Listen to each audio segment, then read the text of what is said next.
Bismillahirrahmanirrahim. Louange à Allah, maître des mondes, celui qui éclaire les cœurs par sa lumière et guide les pas de ses serviteurs élus. Paix et salut sur notre bien-aimé prophète Mohammed. Sallallahu alayhi wa sallam. Modèle de perfection et miséricorde pour l'univers, ainsi que sur sa famille pure et ses compagnons honoraires. Chère famille bénie de Baye Modou Niass, chers disciples et compagnons, honorables invités. Nous voici rassemblés dans cette nuit bénie, une nuit où nos cœurs se souviennent, se rappellent et se nourrissent de la lumière d'un homme dont l'existence fit un phare, Mohamed Cheikh Tidjani Niass, que nous appelons Baye Modou Niass. Baye Modou fut un héritier digne et fidèle de l'immense trésor spirituel laissé par son père, Maulana Cheikh al-Islam El-Hadji Ibrahima Niass. Dès sa naissance à Ndiawara, il baignait déjà dans la lumière des Awliya.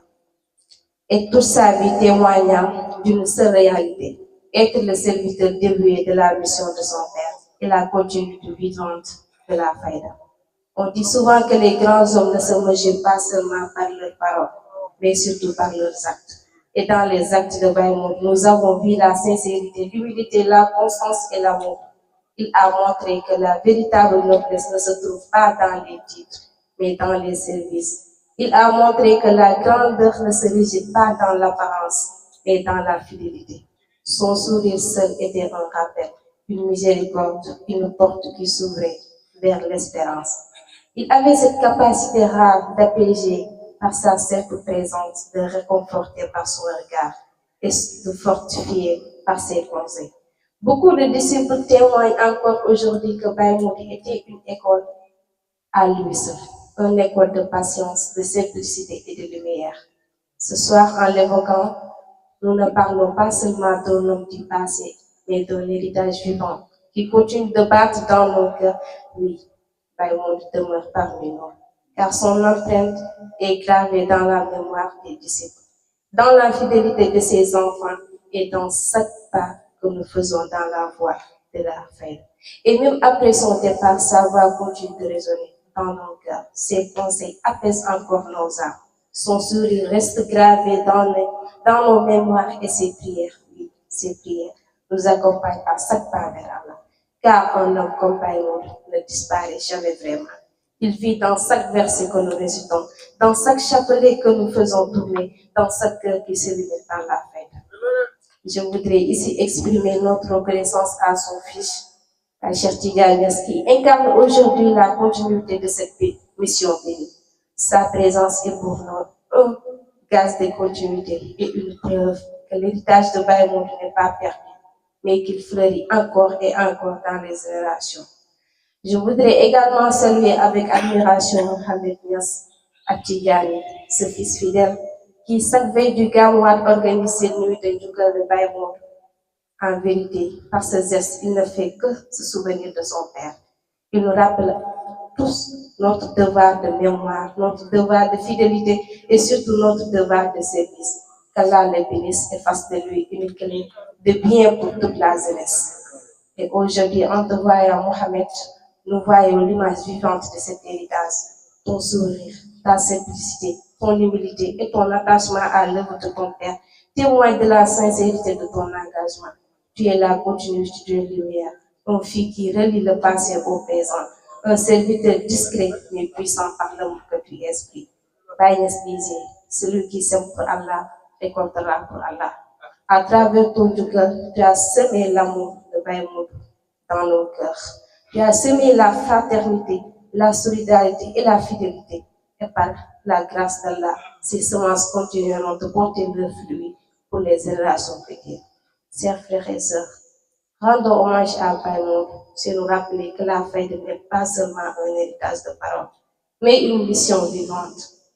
Si nous rappelons que devons servir avec sincérité, aimer avec profondeur et travailler sans relâche pour que cette lumière demeure éclatante. Baye Niass disait encore, la faïda est un océan, et celui qui y plonge ne connaîtra jamais la soif. Baye Modou a plongé dans cet océan et nous a invités à y faire autant. Il a laissé derrière lui un exemple clair. Aimez Baye, aimez la voix, aimez le service. Puisse Allah élever Baye Modou Niass parmi ses proches illuminer sa demeure et nous donner la force de marcher sur ses pas. Puisse-t-il bénir ses enfants, ses descendants et tout ce qui réclame de son héritage. Et puisse-t-il nous unir dans l'amour de Baye, dans la sincérité et dans la lumière de la fête, jusqu'au jour où nous serons tous rassemblés autour de l'imam des prophètes. Assalamu alaikum wa rahmatullahi wa barakatuh. سيدنا محمد بن عبد الله وعلى آله وصحابته ومن والاه ñu ngi sant yàlla bu baax di wax gaay ñu wax jërëjëf Baye Niass jotaay bi defuñ ko ngir jotaay Muhammad la waaye jotaay soppe yi la rek ndax nit ñi soppuñ ko dut Seydi Muhammad Cheikh Tidiane waaye jaaree ko si buntu Tidiane Baba ndax dañ fay ñëw ngir faj suñuy aajo kon ku aajo bëgg mu faju dañ wax jërëjëf Baye ci kaw ba tey dégguma dara de jërëjëf Baye Modou Niass jërëjëf Tidiane Baba ñu ngi sant yàlla bu baax sëriñ bi ñu ngi lay ndokkeel ndax awalan jotaay bi suñu jotaay ci sa buntu lañ ko jaaree rek samp ko ndax maa ngi fàttaliku guddi zikkar bu njëkk a def boobu sëriñ bi mu ngi dund Baye Modou dafa wax ne boobu mu ngi toog fii ci peron bi waaye ba heure tëj jotee bañ ko ooyee dafa wax ne oo leen wax leen ko Cheikh Tidiane mu ñëw te ànd ak lépp ànd ak lépp loo xam ne yiw la ak fàgguteef rek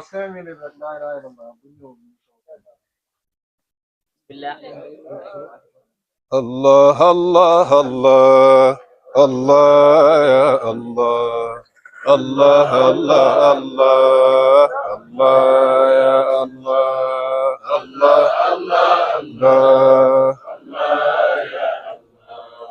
Allah Allah Allah ya Allah Allah ya Allah Allah Allah Allah Allah ya Allah Allah Allah Allah Allah ya Allah Allah Allah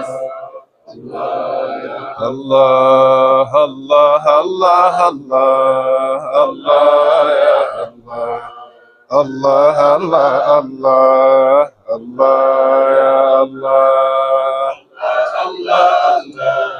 Allah ya Allah Allah ya Allah Allah Allah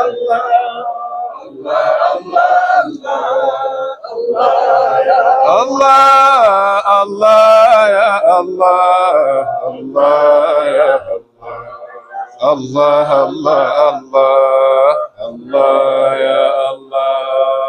Allah Allah ya Allah Allah ya Allah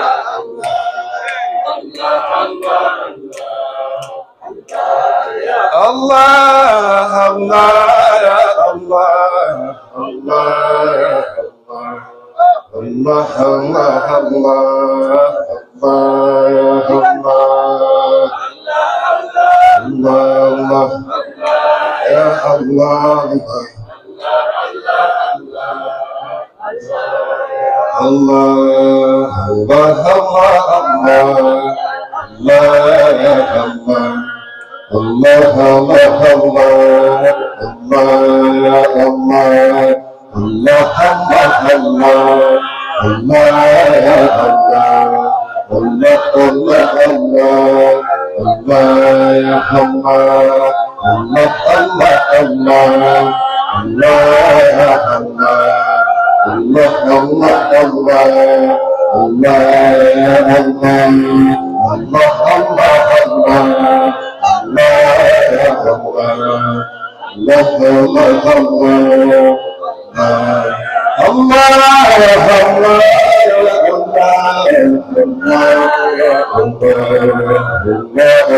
Allah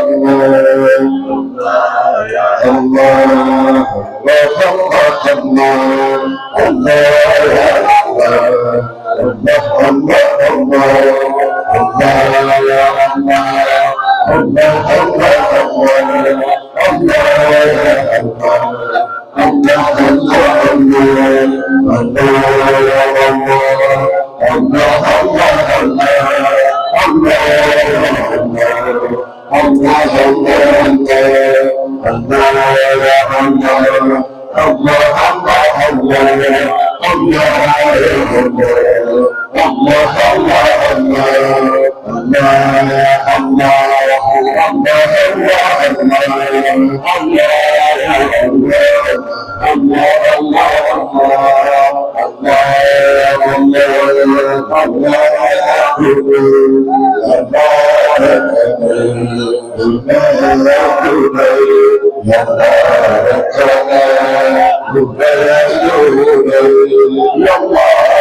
buñ doon wax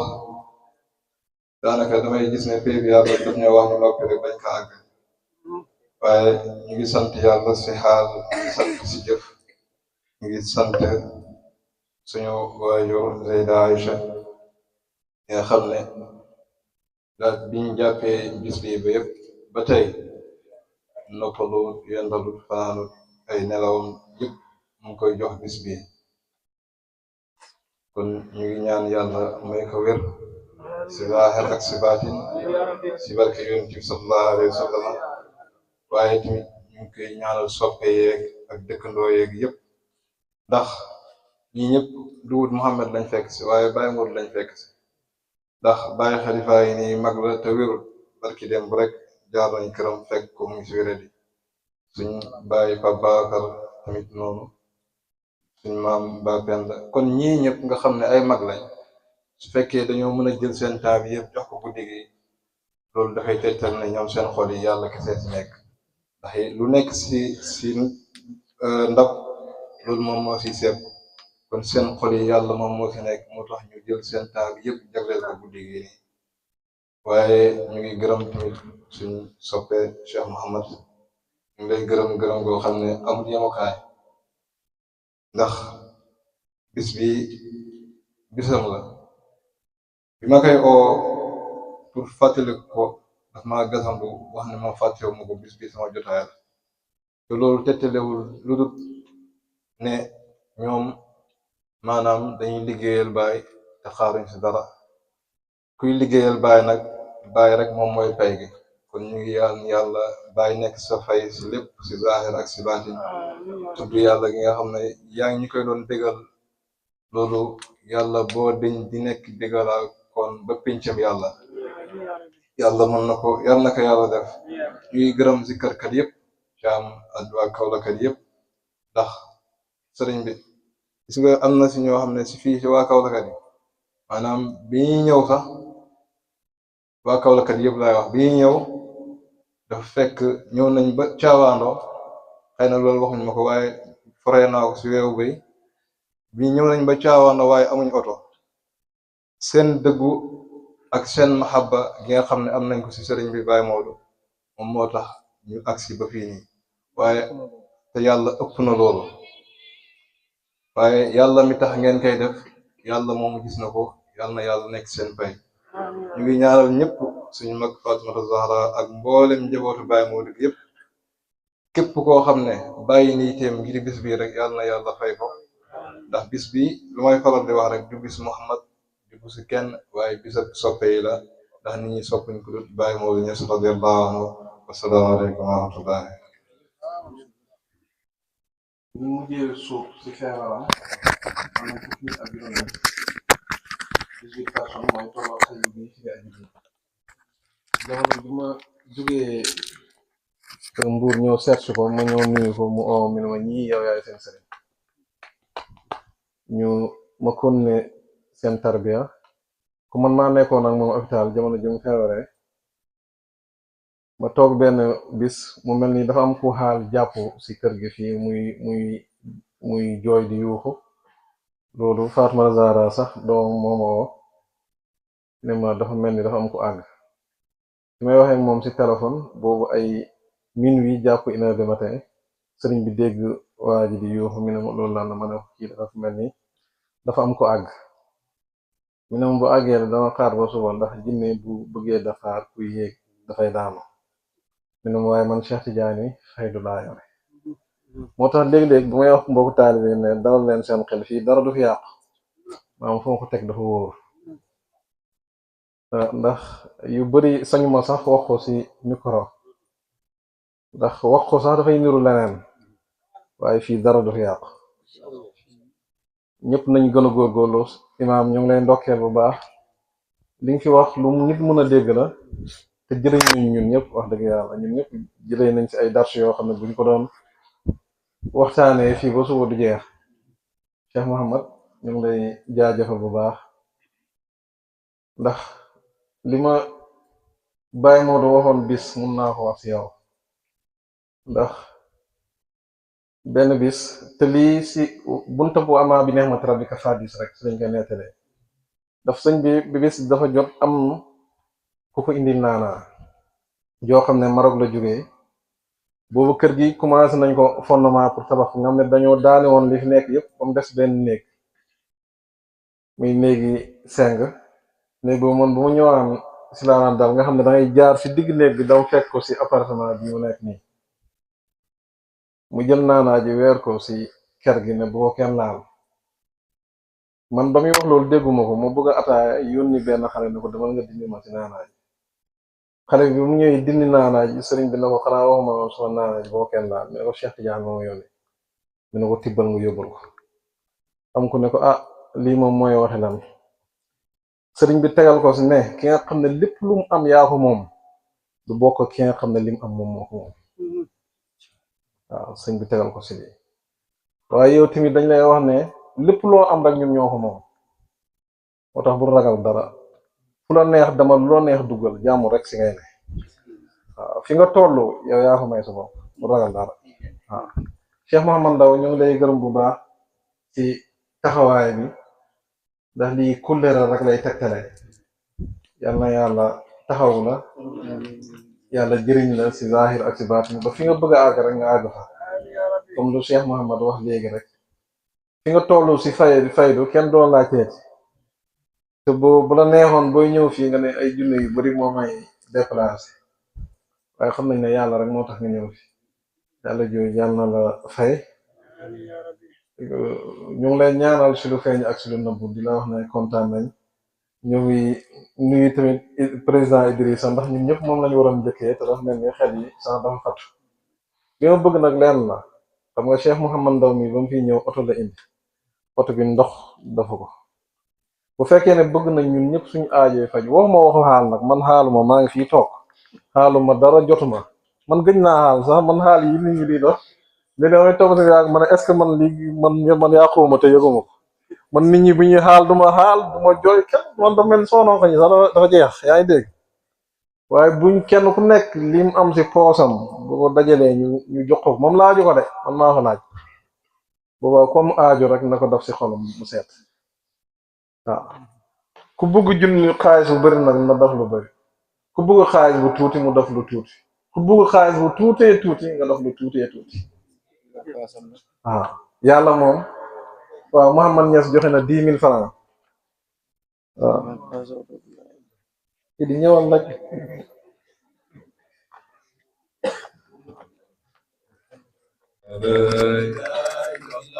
الله لا إله إلا الله الله لا إله إلا الله الله لا إله إلا الله الله لا إله إلا الله الله لا إله إلا الله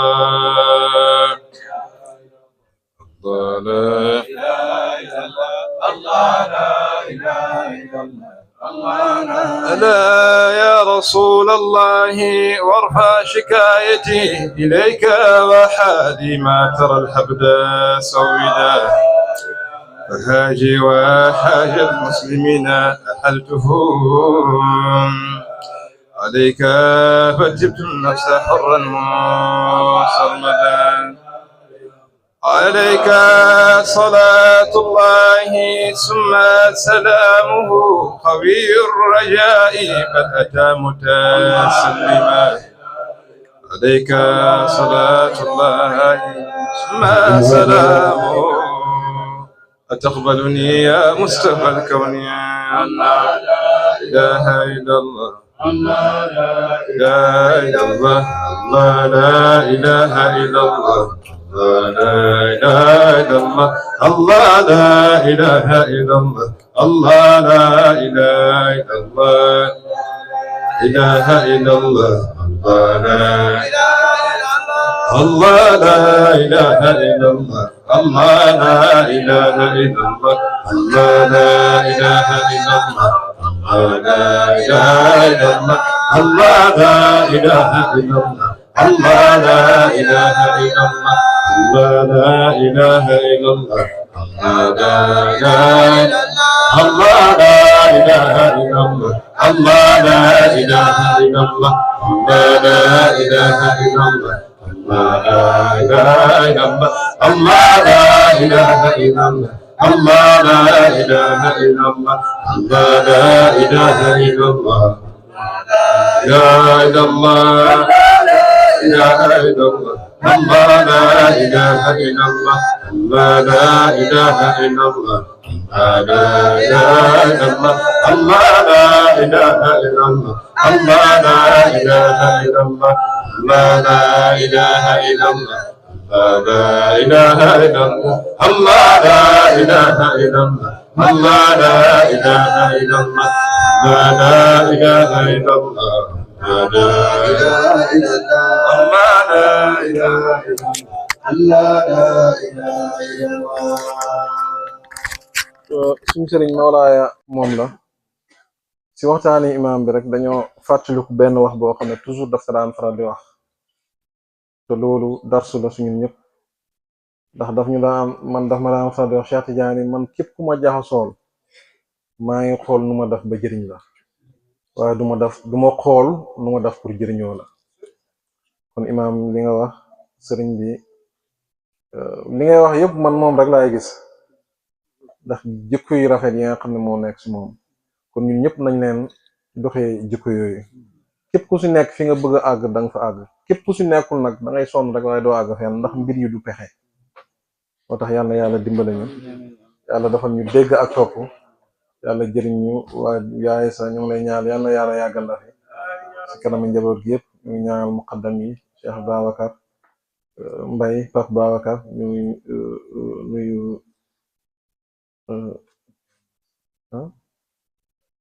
waaw Baye Haadi ñoom ñëpp ñu ngi leen nuyu di ñaan yàlla Baye Babacar ñu ngi leen nuyu ñu ngi ñaan ñëpp yàlla na yàlla dafa leen tawfeex yàlla yàlla jox ñu milliard ba mel ni niir bi wàcc ci jaww ji ay milliard waaye xol yi yàlla na si yàlla def yàlla lépp luñ bëgg balaa ñu koy xaarit sax yàlla na yàlla defal waaye lépp lu ñuy ragal balaa ñuy si musul yàlla na yàlla musul ñu si lépp luñ bëgg rek yàlla na yàlla defal ñu ko yàlla nañu yàlla defal mahabbatu yonent bi sallallahu alayhi wa sallam ak njëriñal mahabbatoom ak mahabbat Cheikh Tidiane njëriñal mahabbatoom ak mahabbat Mawlana Cheikh Ibrahim ak njëriñal mahabbatoom ak mahabbat suñu sëriñ Mawlaaya Baye Modou ak njëriñal mahabbatoom ya Allahumma salli ala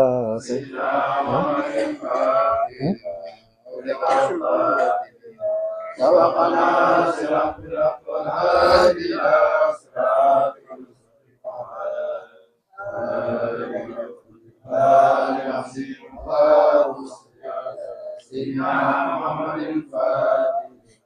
ولقد سبقنا صراط الأقوال إلى صراط المستقيم اللهم صل على سيدنا محمد الفاتح ولقد سبقنا sakat gi day demaat si kaw tam waaw bu demee après moom naa ko fekk mais daf may gis du dem foofu ma fekk bokkeel ko su ma nekk dafa tànga de